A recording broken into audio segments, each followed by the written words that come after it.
I guess I'm gonna do Disney. You know, the Godel, my Godel software, which I'm working on to compete with Bloomberg, is I'm writing Canadian stocks this week. I'm excited about that. Um, Thank you for everyone for subscribing to Godel. First of all, we've had some pretty crazy growth, and that's really cool. But we're working hard to improve with options and Canadian stocks and other things like that. So a lot to come. Um, and if anybody knows how to beat Bloomberg, it's your boy Shkrels. It's your boy. It really is. I'm the man. Let me just get a close up here.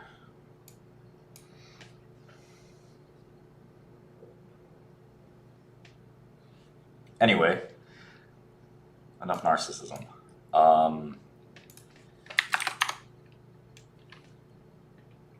And don't be mean to me. If you're mean to me online, I'm very sensitive. I don't like that.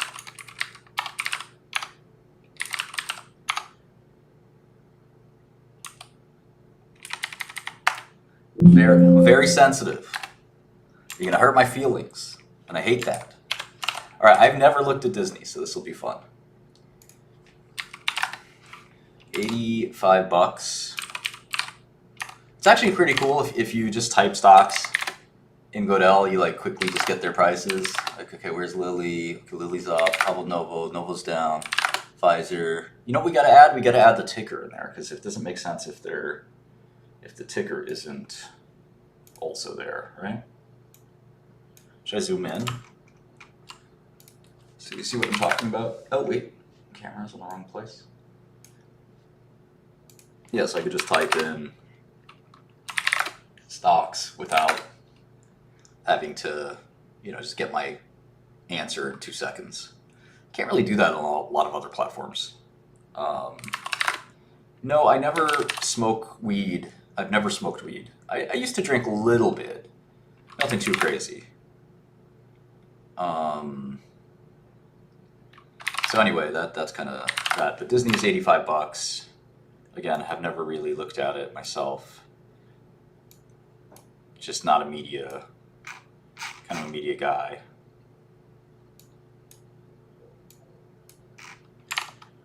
But let's take a look. I thought this stock was interesting, IBRX. Patrick Soon-Shiong's company. I've never done cocaine either. I don't do illegal drugs. I don't see the point. Why mess with perfection, right? All right, let's look at some SEC filings. They changed the SEC.gov, which is really frustrating. Yeah, I have some music out under some bands. You might have heard of my band Metallica. It's a little thing I played in. I toyed around with for some years. It was okay. I didn't like it.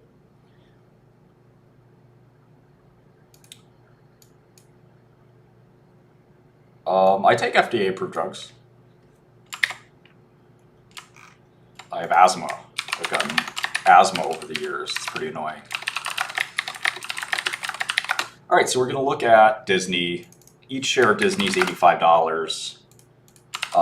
I've never made a Disney model. I'm saving this to my GitHub, so you can follow along on GitHub if you learn how to use GitHub, or maybe you're a computer programmer already and you know how to use GitHub. So the first question I ask for every business is, how many shares are there? How many parts is this business divided into? Because otherwise the price means nothing. Some people look at a price like 1 penny and they're like, oh, it's only a penny, I can buy so many shares. It doesn't mean anything. How many shares are there? It's like saying, oh, I get a slice of pizza. Well, that's fine if the slice is the same normal size. You expect the slice to be a healthy size. But what if I told you that pizza was sliced into 200 million pieces and you're going to get one slice? You're going to say, well, it's not going to be very filling. And it's the same thing with stocks. If there's only 4 slices of pizza in a whole pie, that's a pretty big slice, actually.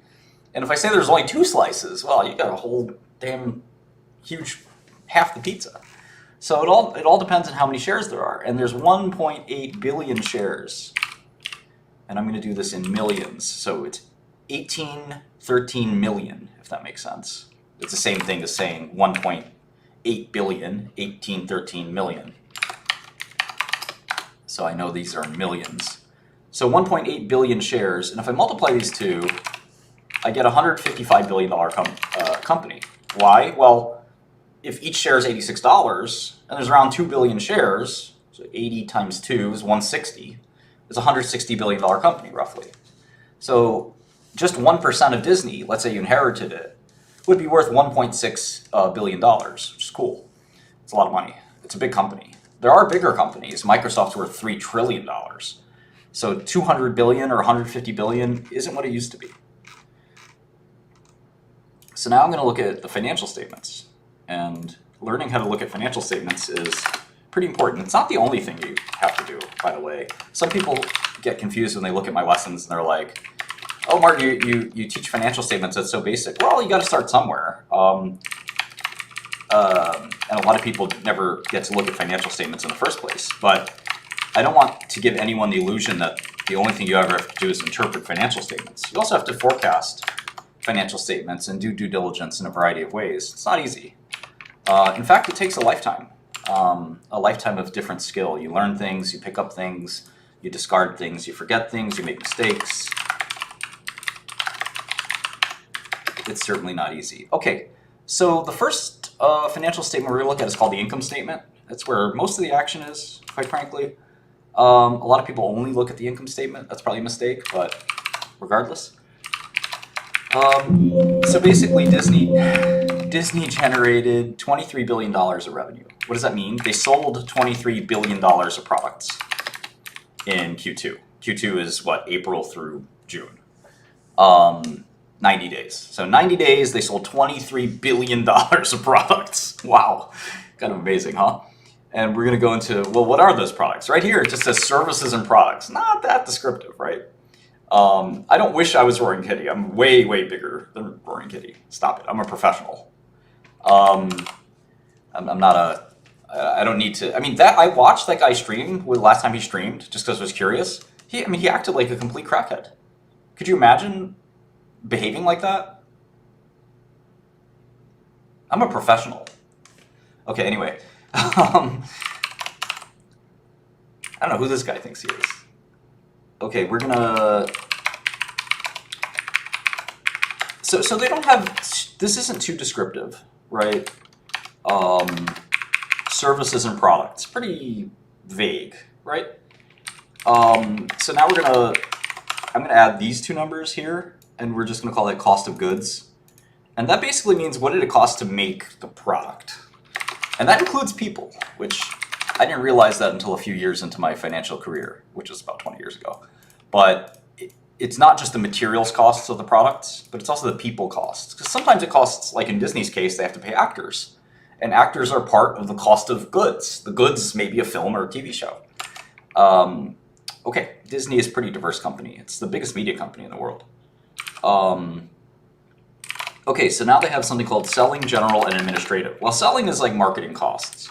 General and administrative is what it sounds like. It's just a kind of a catch-all. It could be lawyers, financial people, tax people, auditors, everything and anything under the sun. Insurance is actually a big expense for a lot of businesses. They put depreciation in their income statement. I'm going to exclude it. And I'm just going to go to operating income. So we start off with revenue. I hope you guys can see this. And we subtract the cost of goods. So they generated $23 billion in revenue. They sold $23 billion of stuff. It cost them $15 billion to make that stuff. So after that, they had $8 billion. Does that make sense? 23 minus 15 is 8. And so I look at that ratio. Everyone looks at that ratio. It's called gross margin, or gross margin percentage, some people call it. I use these terms. I use gross margin to mean what percentage of revenue is left after the cost of the product. And it's 36%. Pretty low gross margin compared to other big businesses. And then I call gross profit the actual dollar amount left over, which in this case is more than $8 billion. I do the same thing with operating income where, okay, it costs $4 billion to run the business, and we had $8 billion left after the cost of goods. So now we have $4.5 billion left after everything. And we're at a margin for that too. And just as it's operating income, we're going to call it operating margin. And we're going to see it's around 20%, which is a little bit better. So Disney has the disadvantage of the products cost a lot of money to make. But they have the advantage of it doesn't seem to cost that much money to promote or run their business. So it's kind of a trade-off. A lot of other companies, their product doesn't cost very much to make, like software, but all the other stuff costs a lot, promotion and development of the product and stuff like that. So Disney's got a little bit different of a model there. Okay, then there's like interest and like some other like little things. Some of the stuff distorts the true picture, some of it doesn't. Gotta love Disney paying $200 million in taxes. Only like 5% tax rate. Did you guys pay 5% taxes? No?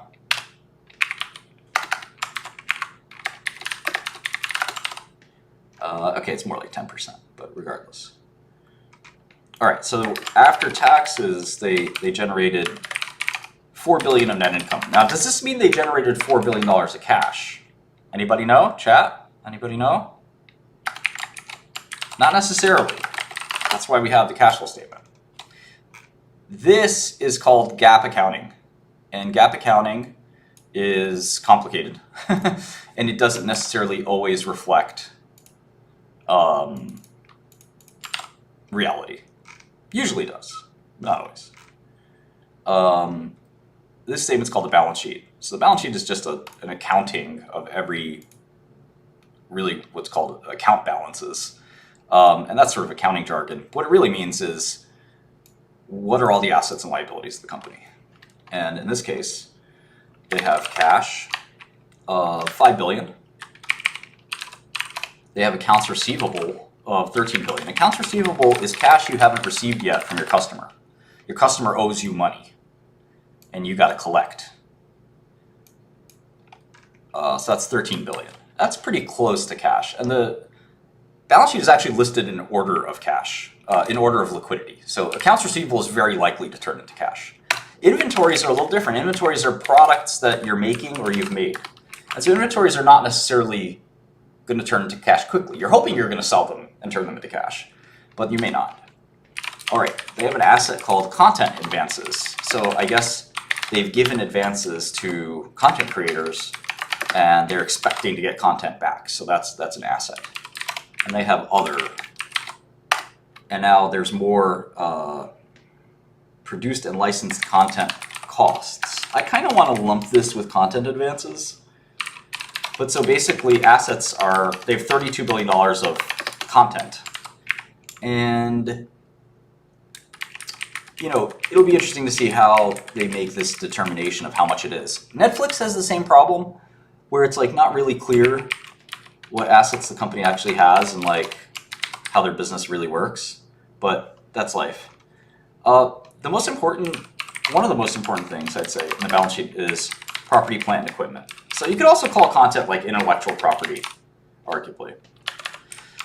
PP&E is property, plant, and equipment, and these are assets that are sometimes called CapEx in a different context, but they're basically capital goods, so their useful life is more than a year.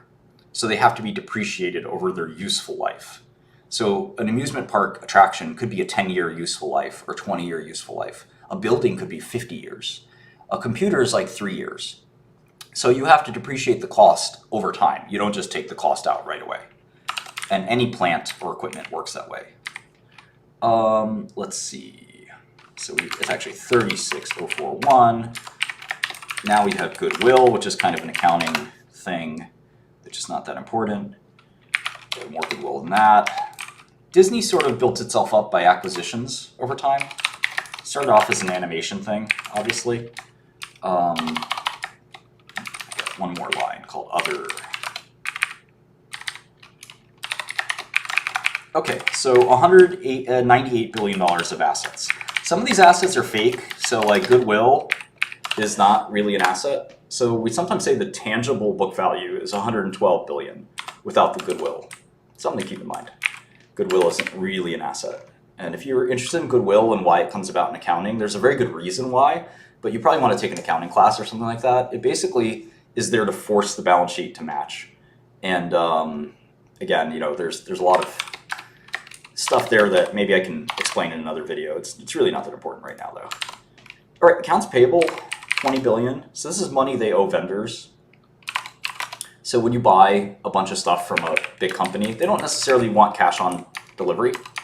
They may, like, for example, McKinsey might do consulting services for you, and they bill you $2 million. They're not going to be like, no, I need the cash up front or something like that. So it's done on credit. And Disney's got obviously very good credit. So accounts payable, they're 20 billion. Debt.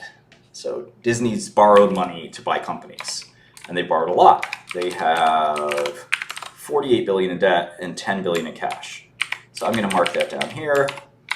10 billion in cash and 48 billion in debt. So the enterprise value is 192 billion. And if you don't understand that concept, it's really important. And basically the idea is that if you buy all the shares of the company, or even a few shares of the company, you get the cash that comes with the company, but you also get the debt that comes with the company. Doesn't mean you owe it personally, of course, but you have to consider the fact that if you buy a company with a huge amount of debt, that company still owes that debt, and it has to pay that debt before it can pay you. So you have to include that in the enterprise value. So the enterprise value of Disney is actually 192 billion, which is more than the market cap of 155 billion. And that matters. That's significant enough that it's going to affect their calculations. Okay, deferred income taxes. Some of the stuff, again, is accounting gobbledygook. And there's abbreviations for this stuff that you learn over time. And if you've taken an accounting class, you know that the balance sheet has to balance because the liabilities plus the stockholders' equity has to equal assets. And of course, it is not equaling because I must have made a mistake somewhere and forgotten something, which is fine. I can go back and see what it is I forgot. Aha! I forgot deferred revenue. Deferred revenue is product you've, it's product you've received money for, but you haven't actually delivered the full product yet. And that happens a lot in software. Okay, now we see the liabilities and stockholder equity matches the assets. Good. Okay, so what do we do now? Well, I want to look at the cash flow statement really briefly. I'm going to do an abridged cash flow statement. I'm just going to do cash flow from operations. And this is actually a 9-month number, which is a little annoying. So Disney's on a weird like calendar quarter. So I'm going to actually erase all these and change this to just 6/29/24. And this is like probably some weird calendar quarter, which we'll get to in a second. Usually April to June is called Q2. In Disney's world, it is not. So the cash flow from operations was around 9 billion for 3 quarters, which is interesting because just for this one quarter, it was 4 billion. So we have to look at a couple more quarters to see. But let's just go to Disney's investor relations site too, because what I want to see is their earnings reports. So here's their earnings report, and this is also called a press release. And you should be able to find this on Bloomberg or Godel. If you can't find it, there it's rare. But here, for example, is, let's see, what date was this? August 7th. So here's, August 7th, Disney reports third quarter and 9 months earnings for the quarter. And here it is on Godel. And it's the same thing that you would report. And that's what's called a newswire, or the press releases. And the press releases for the company are really important because they're the sole official statements of the company. And those are really critical to follow really carefully. And that's why you can pull them up on Godel. If you try to pull them up on Yahoo Finance, take a look at what happens. It's kind of a shit show. So I type in Disney, great. And I want to type in news. Okay, but the problem is, like, this stuff all looks like ads. Like, this is a literal ad, which I clearly don't want. And if I'm looking for the actual company press release, it's like all this garbage from different random places like Motley Fool or other stuff like that. And like, I just need the quarterly press release, man. That's the important thing. That's the official company numbers that I can actually sink my teeth into. And instead, I'm getting all this nonsense. And I'm like, see all these other ads, and I'm scrolling, and it's like, where is this thing?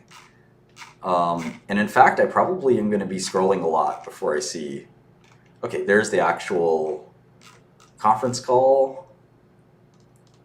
And finally, maybe a press release. Maybe.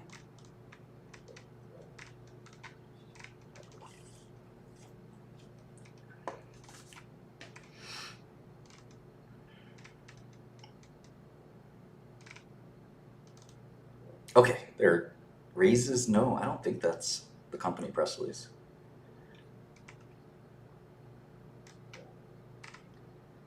Yeah, this is just like a bunch of trash thrown in. Okay, there it is, finally. And this is the equivalent to this, right? This is the same, it's the same thing. It should be the same thing.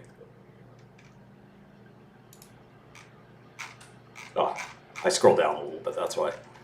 It looked a little different. Okay, so this is the same thing, except it's got a bunch of ads like literally put inside the press release. So it's not something for a professional at the very least. It's kind of nonsense. You know, you can use this. Oh, and here you can actually click press releases, which is a little faster, I guess. But like you still have these ads and all this garbage. So like that's why professionals don't use Yahoo Finance and you use a terminal like Bloomberg. Okay, so I'd like to read the press release because I just want to know what it is that the company is saying about their business. Chrome could be a little bit tricky. I know Apollo's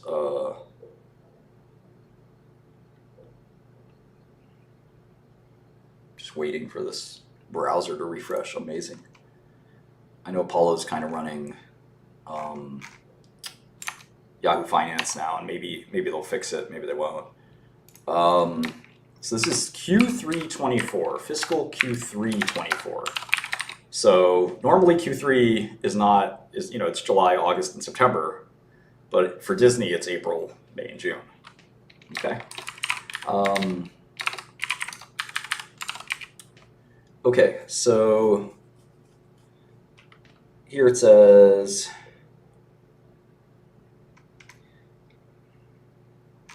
I'd like to maybe first see, so the CEO is Bob Iger, who's a pretty famous CEO. He actually wrote a book recently. I didn't read it, but I should probably read it. And he's been like trying to retire from Disney for like a zillion million years and still hasn't been able to do it. Okay, so Disney, it looks like, I'm going to put in the quarter from last year. And it looks like if you compare new divided by old -1, you can see that the company grew 4%, which is why it's a little weird. Like they keep, in the press release, they're sort of talking about growing faster than that. But a lot of these companies try to spin it as best as they can. And so here's the company breakdown. And you can learn a lot just from stuff like this. Even if you never invest $1, it's actually kind of cool to learn your industry. Let's say you're in the media industry. Well, this is the biggest media company. So knowing how they're doing is going to be really important for you to understand your business. So entertainment is their biggest area or sector, and that's about half their revenue. And obviously, we have to see how they define entertainment. It's probably television and film. Sports is a smaller business for them. It's about 20% of their company. And experiences, that's the theme park.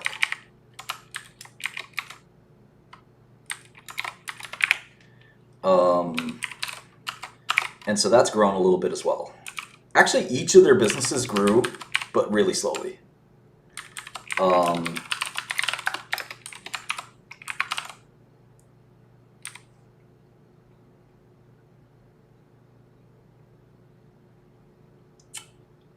And they actually have operating income for each segment. I'm just going to jot that down here because I'm kind of curious.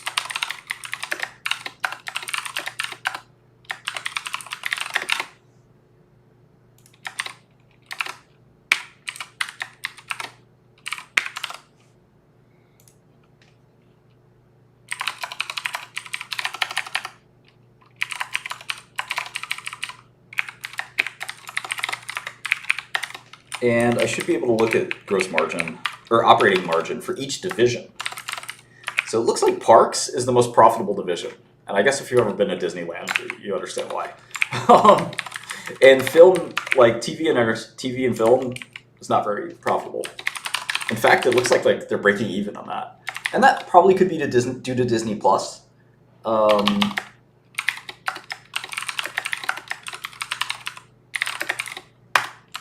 it's something that's interesting.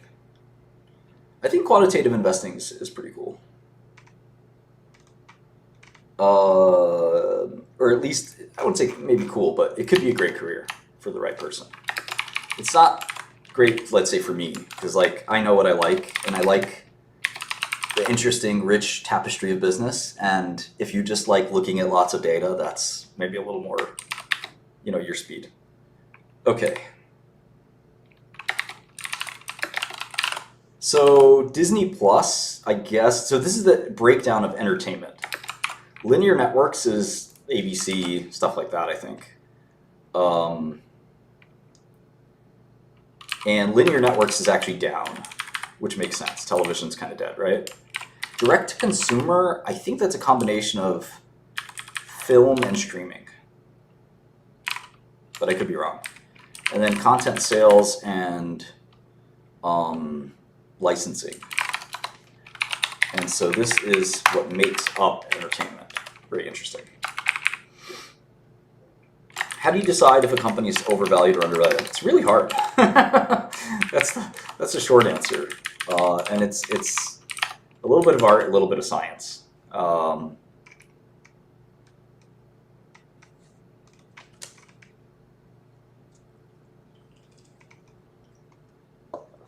So I guess ESPN is a linear network.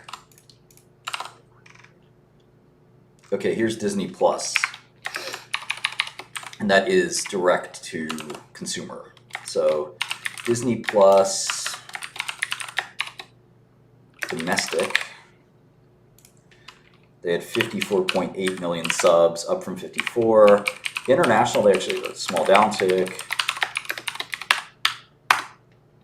Disney Plus total. Then there's Disney Plus Hotstar, which who knows what that is. And then there's Hulu.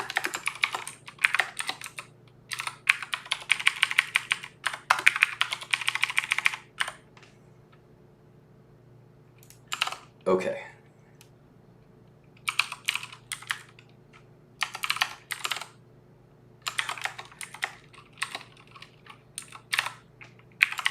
Yeah, the whole BJT fiasco was a little crazy. Needless to say, I was not involved in what happened over the last week or two. Very concerning and disappointing. But whoever did that, you could take a wild guess, I guess. We'll have to answer for that. Crypto is kind of annoying in general. It's just like, no matter what you try to do in crypto, it ends up kind of, at least for me, it's just sort of ended up not great. Just because there's so many people, like, a lot of greedy people. Ice Bags, yeah, I talked to him briefly. It sounds like he kind of got screwed over by the Trumps as well.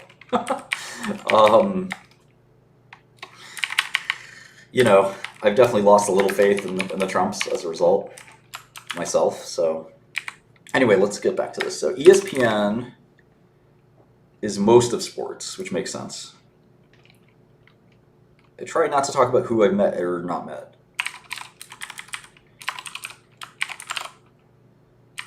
Star India, I guess, is another thing for them. That's really it. It's ESPN and Star India. That's the two parts of sports.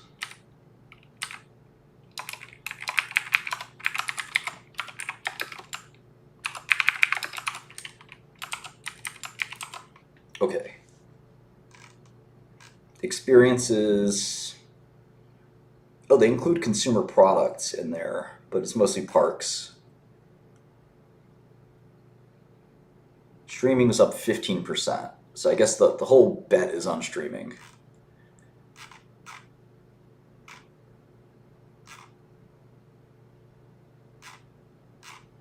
And so we basically looked at a quarter of the company, very cursory.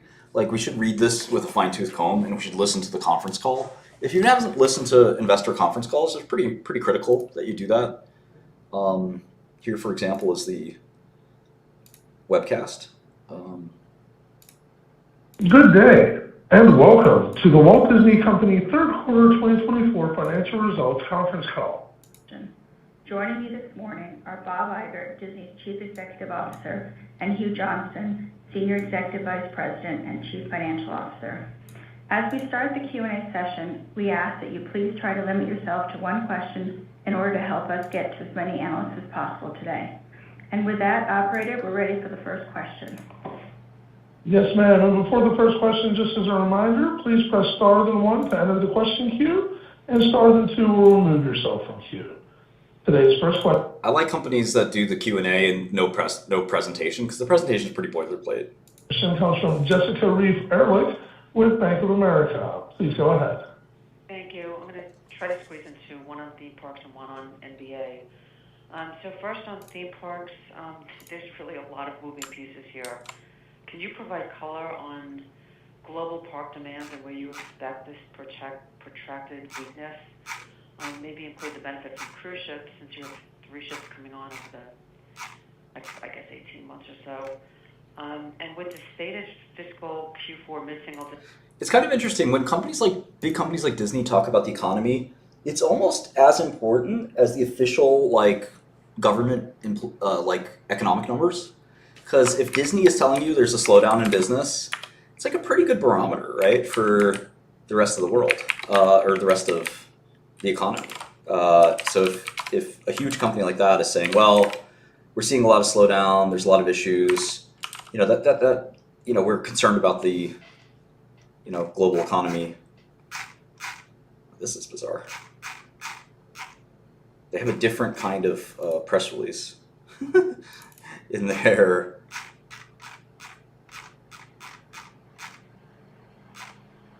That's cringe. It says revenue and costs and expenses. So there's no actual true income statement, which is extremely, extremely weird.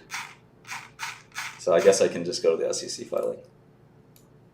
But anyway, sometimes you can get some color on, I'll do lexicon next.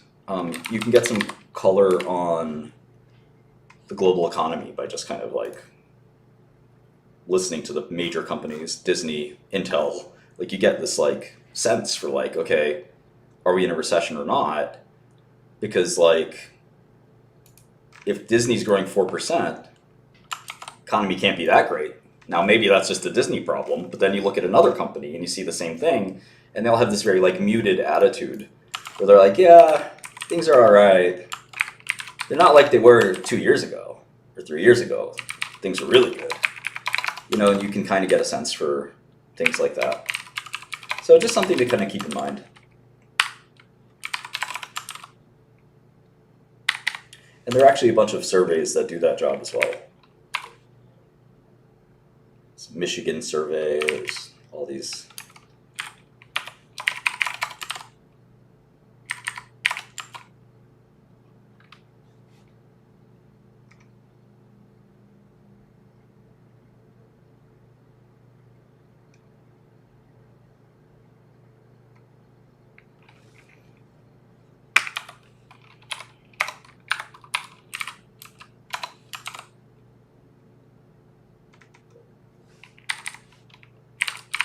Okay, so here's another quarter, and it's super easy to just copy and paste the formulas and stuff like that, so you only have to put in a couple numbers, basically. If you think this looks tedious, then Wall Street's not for you.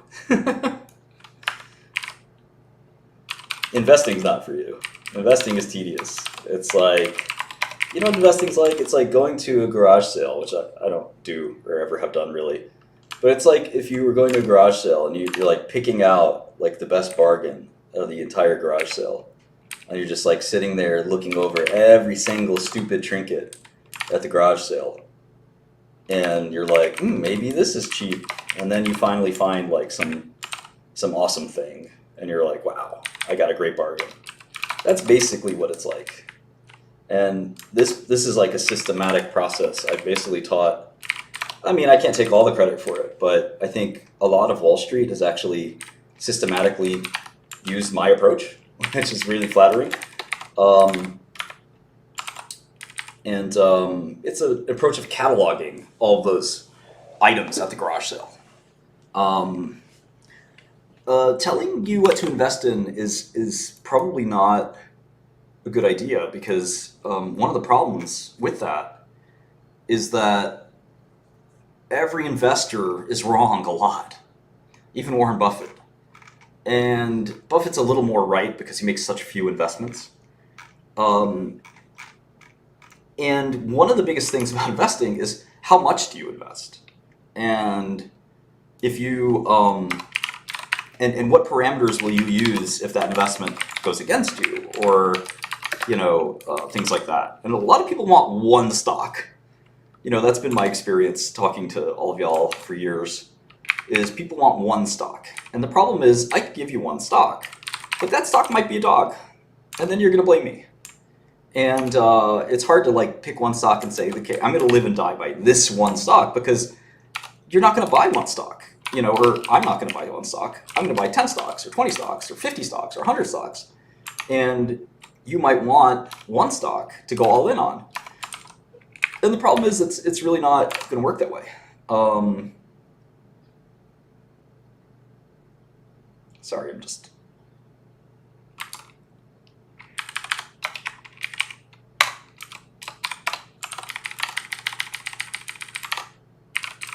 But, I've given some stock picks out on here.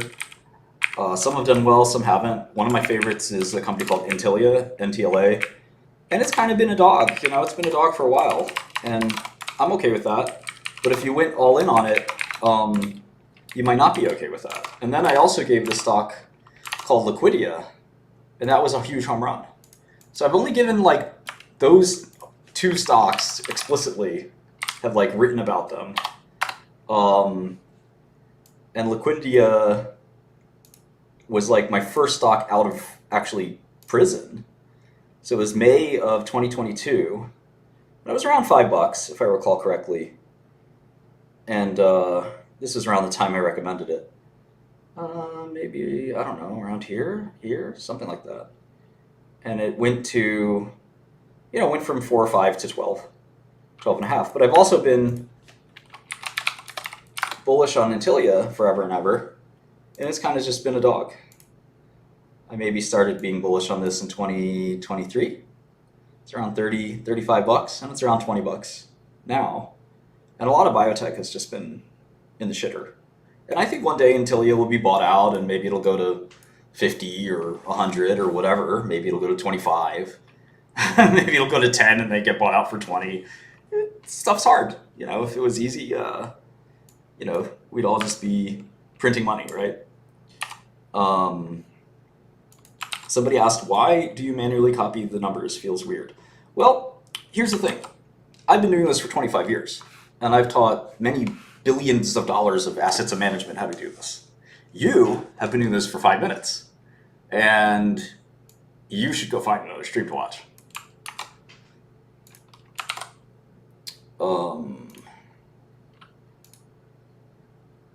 Okay, so let's keep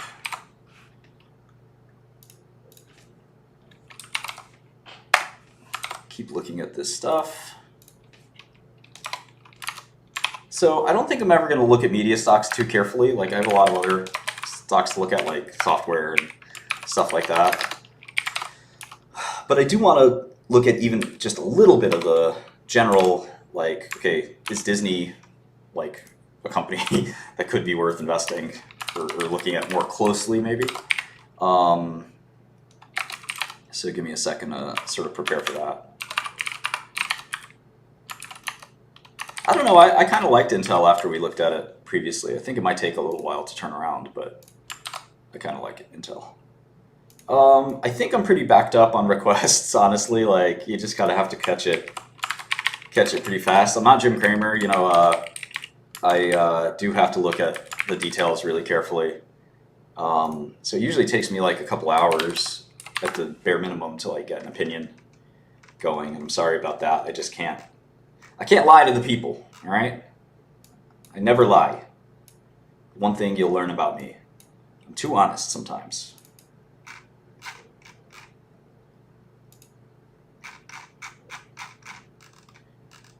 This is the proxy fight. All these documents are the proxy fight. Nelson Peltz and Disney.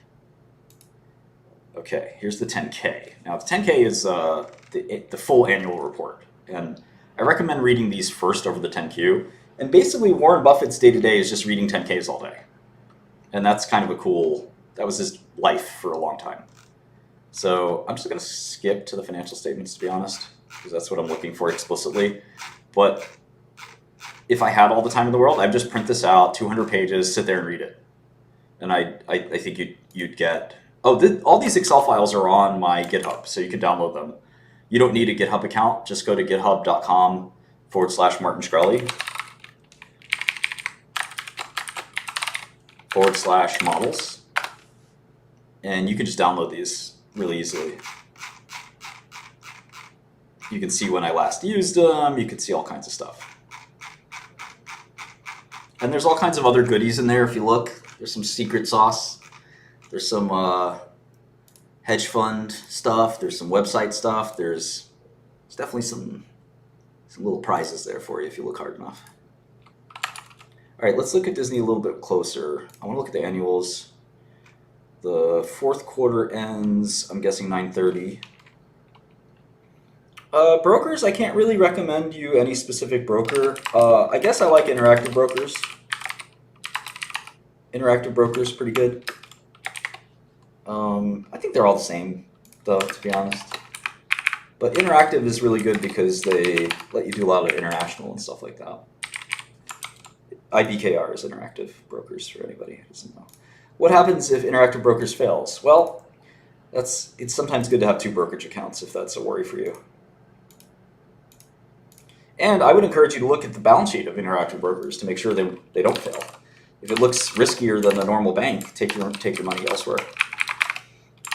All right, so these are Disney's annual revenue, and you can see it actually grew really substantially.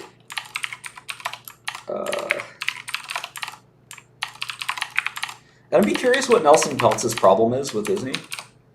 Because, like, I look at this as an outsider, and I'm like, damn, it's a lot of growth. And I'm guessing it's a lot of growth without a lot of earnings. But 22% growth and 7% growth for kind of a small company. I'm sorry, a huge company. Yeah, pretty impressive, actually.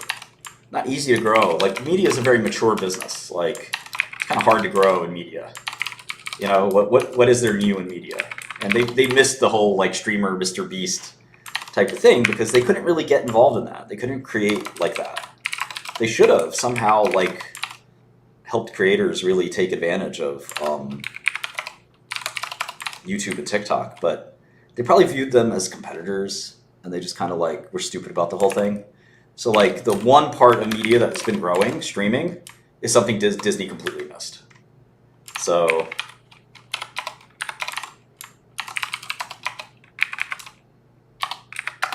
they're trying to get into streaming of their own content, of course. That's what Disney Plus is. That's why they're growing. So when I say streaming, I don't mean streaming technology. I mean more like the creator economy type stuff. The Aiden Rosses, Mr. Beasts, Andrew Tates. That's all media too. And so media is, you know, basically what they whiffed on. You know, why isn't there an Andrew Tate ride at Disneyland? Or maybe more realistically, you know, I don't know, Charlie DeValio or like one of those other influencers, like they should be at Disney. Disney's also never, actually I do believe they were in music at some point and then they sold their music business. But music is another area that I think has grown better than film and TV. And then also video games, and I think they also had a video game business and they sold that too, to focus in on just parks and this stuff. I don't know the history that well, but I do seem to recall that.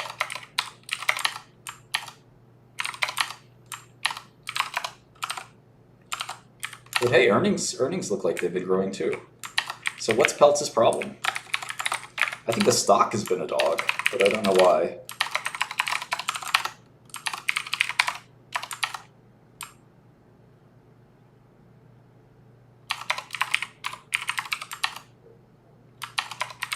Sometimes you can't force a stock to go up. You just gotta wait. That's one of the key things I learned on Wall Street. Just wait, man. It's not the end of the world to wait a little, you know? The stock's not dropping like a rock. Sometimes it's honestly a good thing if you really have a lot of conviction. Now, a lot of people, they want to make money instantly because this concept of IRR is very important. Internal rate of return. It's critical. You want to make money as fast as possible. But, you know, it's not that easy. You can't always expect when exactly your stock's going to rise. And if you expect it to rise as soon as you buy, I have news for you. It's not going to work all the time. And you should just be happy that it's going to rise eventually. That's good enough for me. Now, some people have, you know, they're professional investors. They need their stocks to go up kind of as soon as possible because of their, you know, they have investors and things like that. But if you are a corporation or someone like Warren Buffett, which is basically a corporation, you have cash coming in from other things. So you're sort of happy the cash is going to work at some point, better than treasuries or better than your checking account. And so let's say your business makes, I don't know, $100 million a year in cash. You have a video game company or a software company or an oil company or a Quickie Mart chain or something like that. And it makes 100 million. It could make 1 million, 10 million, whatever, a laundromat chain. And you basically say, what, I can use this money if I wanted to. I could buy real estate. I could buy all the houses in this neighborhood. And you might get some return. You might get 5% or 10%, something like that. And then, you know, if you can find a stock that's going to make you 20 or 30%, you're much better off buying the stock. If you can find any kind of investment that's going to go up, then your business is going to start compounding because you're still going to make the same cash flow from your business next year, but your investments will also go up. And eventually, I've known people, one guy in the nursing home world, who's made more money from his investments than he's made from the nursing homes. There's no good percentage to take profits at. I mean, it all depends on a lot of different things. I do think donations on YouTube or Twitch are taxable. I made a lot of money in the stock market. I don't know, hundreds of millions of dollars. Trading indices is, I don't know, it's hard. It's pretty well arbitraged.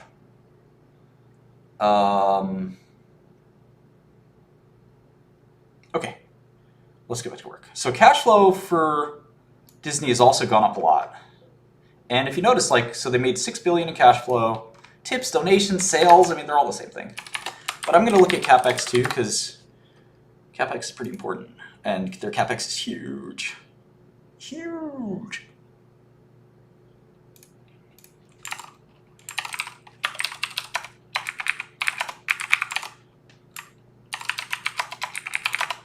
It's like unbearably huge.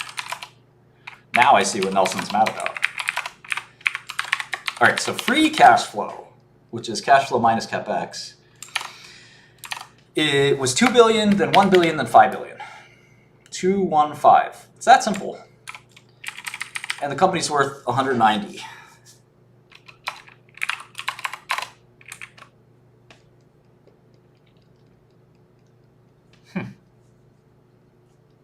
Valve, I think, is a closely held company. It's mostly held by Gabe.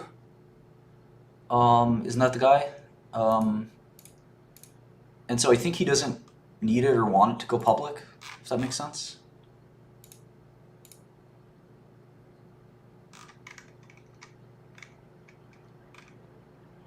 All right, I'm going to wrap up Disney soon, and we have a request from Godel. I always honor the Godel requests first because they're subscribers to my software company. Everyone's chit-chatting here.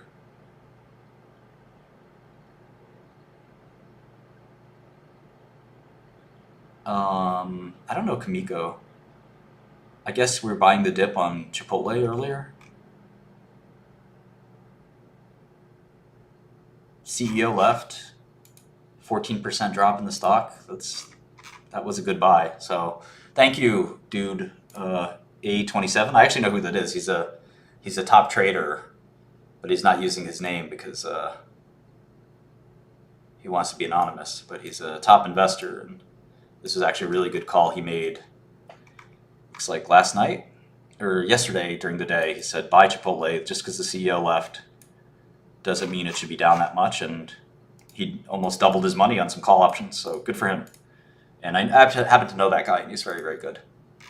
I'm just not sitting there slinging trades all day. I'm building my software company, but for those of you who are, that was a good trade. And that guy is like just good money. He is almost always right, and I don't say that about anybody. He's not always right though. We all make mistakes. And trading is extremely hard because you got to get the direction right, and you got to get the timing right, and you got to get the size right. And any one of those three things is wrong, you're screwed. You can get the perfect trade, but if you don't put enough money in it, okay, so what? You made $1,000 or something like that. It's immaterial. So you got to get the size right too. If you get the size right and the timing right, but the direction wrong, that's a huge disaster. If you get the size right and the direction right, but the timing wrong, you could be sitting in the trade for it turns into an investment. You don't want that either. So, there's a reason most traders are bald or have gray hair or stomach ulcers or bad marriages or bad tempers. Jim Cramer had a very bad temper. Still love the guy.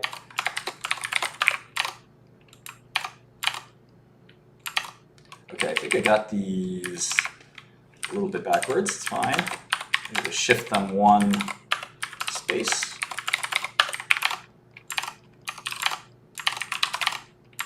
I'm curious what so you might be asking, what am I doing? I'm curious what the peak cash flow of Disney was. So like, some companies do have to go through this like reinvestment period, but I don't think Disney has lost like the value of their assets. If anything, it's like kind of gone up. So like, I'm curious, like after this like transformation is done, like what can they get back to, or even more maybe, if that makes sense. So. And again, I'm not God's gift to investing in every sector. Like, I know enough about investing that I can look at Disney, but it really helps when you've been looking at that sector for like ever, right? I've been looking at drug stocks forever. Like, I know everything about drug stocks. So I know every trick in the book. I know what to expect. Like, that makes my life a lot easier when I look at a drug stock. But when I look at a media stock, well, I don't really know what I'm looking at. Because I haven't looked at media stocks forever. I know what an income statement is. I know what a balance sheet is. I know what cash flow is. I know what growth is. I know a lot of the same themes, but I don't know the media space. Like, I don't know what do they call it when all those ads happen, the ad sales happen, sweeps week or something like that? I think there's all these like different things you got to know about the ad industry and the media industry. I think it's important to pick a sector and to specialize. I actually don't think it's important what sector it is. I think any sector is good. You just got to stick to one sector. Pick that one sector and dominate, and you'll be rich. If you try to do every sector, I don't think it's a good idea. Maybe two. But if you're going to sit here and tell me you're an oil gas expert, then sit here and tell me you're a bank expert, then sit here and come on, man. Stop the bullshit. Stop that bullshit. Even my buddy on the corner, Maurice, even he knows that's some bullshit. Pick one thing, and it's especially good for your career because it'll impress people. When people say, what do you do? And you just say, I look at stocks. It's like, is that going to get you a career? Maybe, but probably not. But if you say, no, I know these kinds of stocks better than anyone. So yeah, well, tell me how does Intel's newest technology work? And you're like, extreme ultraviolet photolithography works, blah, blah, blah, blah, blah, and you just go on this, rambling rampage of detail. And you really sound super impressive. People are like, this guy knows semiconductors. And at least you have something to talk about. This is a talking point that you can get involved in. And that's how I got involved in biopharma. I don't think you should go too specialized, but there are some sectors that are really big, like biopharma, where you can kind of like say, okay, I'm just, like healthcare has biopharma, services, hospital, so just biopharma. And then in just biopharma, maybe, look, I don't do generic drugs. I don't study generic drugs or big pharma. I don't know if you can study biopharma without studying big pharma, but just like I just look at cancer, that's probably a little too narrow, but I guess you could try it. But it'd be weird if somebody's like, well, what do you think of this biotech stock? And you're like, I don't know. I only look at cancer. It's sort of like, okay. I want you to look at all the biotech stocks for me. So it's something to think about. It does look like Disney had higher cash flow at one point. Okay, strange. Sometimes it's, even on my own system, there's a learning curve. It's good when software is complicated because it means that you're going to have more productivity. Yahoo Finance sucks because there's only one thing you can do, which is like click, click, click. On Godel, like there's hundreds of like keystrokes, and like you can make a mistake on your keystrokes and close a window you didn't want to close, which is what just happened to me. But you have to like train on the software. The same thing applies to Bloomberg, which is why professionals love Bloomberg, because it's like, I can really like look at 20 stocks really quickly on Bloomberg, whereas if I had to do that in Yahoo Finance, I'm going to kill myself. Oh, sorry, YouTube. I don't literally mean that. I'm sorry if I said that. Please don't kill me. I mean, please don't punish me. And now Europe's going to sue me. European Union's going to fry me. I'm going to jail for memeing. I meme too much. You're under arrest. Get on the ground. Put that Pepe down. It's not my Pepe. Whose Pepe is it? Sarge, it's not even a Pepe. It's an Apu. Goddamn Apu. Our confidential informant told us there'd be Pepes in this house. Sacre bleu.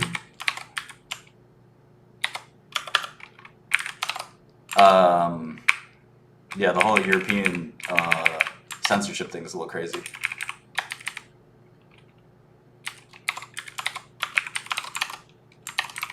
I mean, Pepe is racist. We can admit that. Anti-Defamation League said so. The frog is racist. Frog bad. Orange man bad. Rocket man bad. They tell us what to think. I'm cool.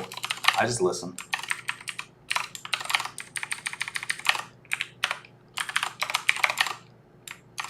Indian black woman good. Ferocious, fierce.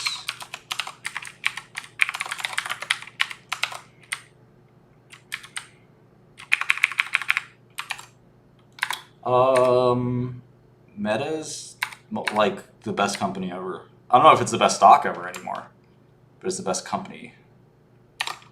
Okay, so at one point, Disney had 12 billion in cash flow. Isn't that crazy? And then 14 billion. And they basically said, okay, we're going to do streaming, and it's going to be this like long-term investment that's going to pay off. And since then,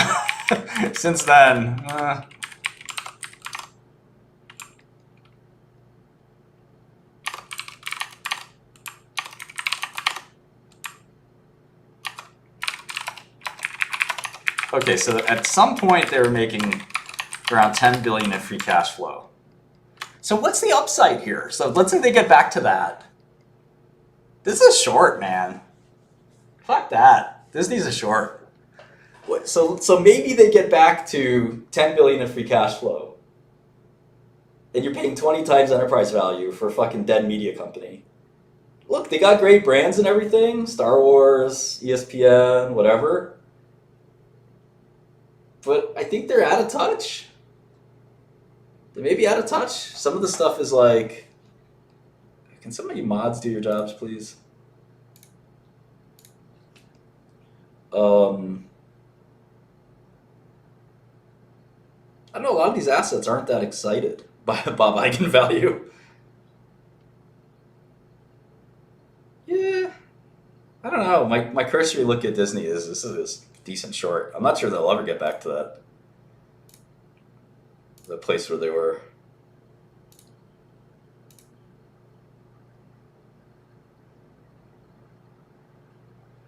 they have good assets, but the more they try to extract out of them, the more they hurt. Carl is 90 fucking years old, man. Leave him alone. I love Carl Icahn. That's my homie. His new generation of guys, they're running the streets. Brett, his son, the other dude running IEP.